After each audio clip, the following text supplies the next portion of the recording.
Yeah, E. Jean Carroll is like, cut all that noise. You got 1 week to pay me my money. Put up the picture full mass. Yep.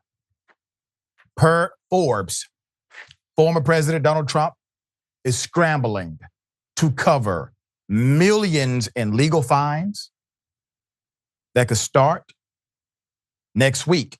The ex-president has not only until the weekend to pay $83.3 million in the verdict in E. Jean Carroll's defamation lawsuit, unless a court rules otherwise. Carroll also expressed very serious concerns Thursday about Trump's ability to pay. So she put this on X, here it is, with the quote, Trump has 1 week to pay. End quote. A jury ordered Trump to pay $83.3 million to Carroll for defamation based on his attacks against the writer after she accused him of sexual assault. And the formal court judgment was entered on the 8th of this February, meaning Trump's payment is due 30 days after. That would be March 9th. Trump intends to appeal the judgment, but will still have to either pay the money into a court-controlled account or post on appeals bond guaranteeing his ability to pay. The ex-president has requested that the court pause the judgment against him while he files post-trial motions in the case, or else allow Trump to post a substantially reduced bond. And while the court quickly rejected his request to immediately pause the judgment, while it considers the motion, it still has to issue a lasting ruling. Carroll's attorney argues in a court filing Thursday that Trump is asking the court to simply trust that he's very rich and therefore doesn't need to post a bond guaranteeing he'll pay the money, while they have very serious concerns about Trump's cash position and the feasibility of him paying what he owes. Trump has separately been ordered to pay a whopping $454 million and counting in the civil fraud case against him and his company. And Carroll's attorneys pointed to that judgment. The criminal cases against Trump and the ex-president's lack of transparency around his own finances, as suggesting there is absolutely no reason to believe that Trump has so much readily collectible cash on hand. The court has given Trump until 5 p.m.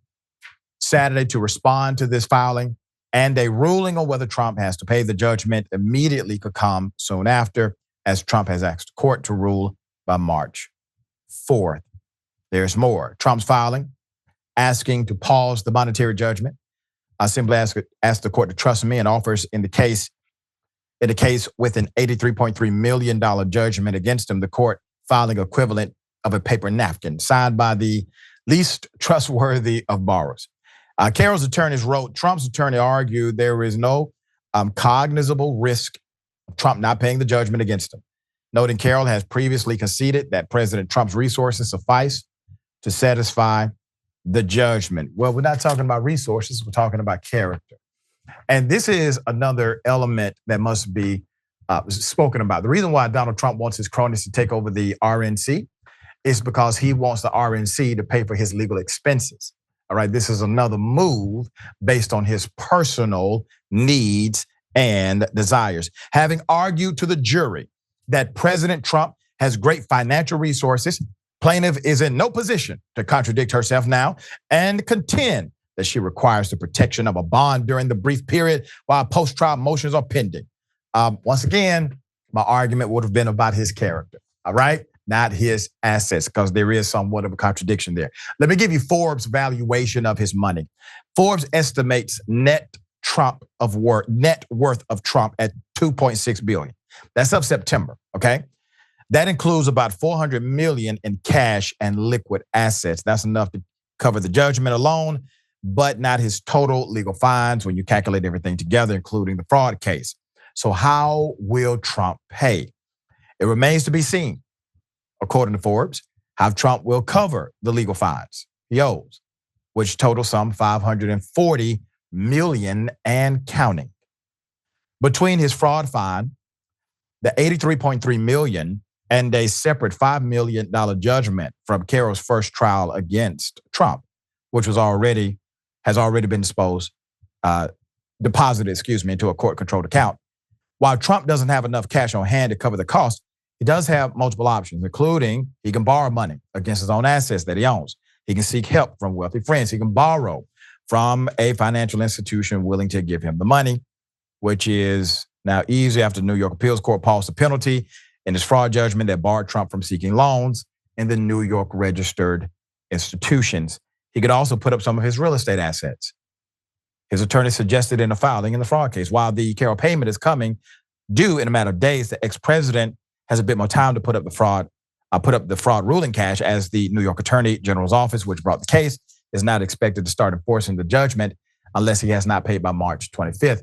This is keeping in form with normative rules. Trump has similarly asked an appeals court to pause the judgment against him in that case, or post a $100 million bond. And while the court rejected the request on Wednesday to pause the monetary judgment, while it considers the motion, it still has to issue a lasting ruling. That ruling has not been issued as of yet. This is what happens when you are a defendant for the rest of your life. Rayvana, hell of a thing. This man is closing in on $1 billion of self-inflicted debt. Now, this is not debt where he just hit a hard time and made a bad business decision. This is him literally doing what his attorneys told him not to do. And now he owes over $500,000.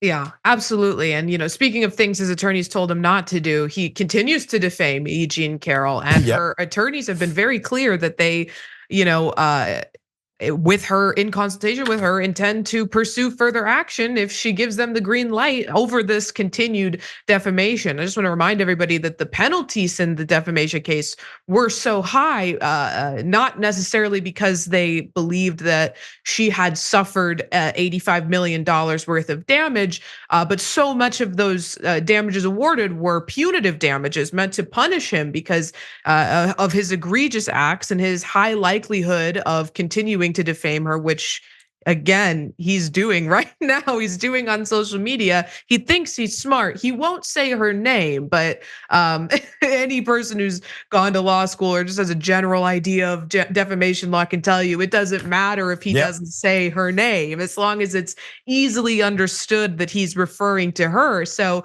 I've said before, but I don't have any sympathy for his attorneys because they know what kind of man he is and they continue to choose to represent him. But if he was any other person, I would feel so bad for them because they have the most, uncontrollable client who just is constantly flying in the face of the advice that they're giving to him and just doesn't seem to care. But it is hysterical to watch his attorneys have to go, into these appeals court hearings, into these damages hearings and say, my client doesn't have the money he's bragged about having on hand in order to pay out these large damages. And he's just continuing to rack them up. Every time he continues to defame her, that's a future penalty that he could be imposing on himself. And he's in enough financial and legal trouble as it is. I mean, it couldn't have happened to a worse person. Yeah, exactly. And I wonder, are his followers still saying he's the best businessman in the world?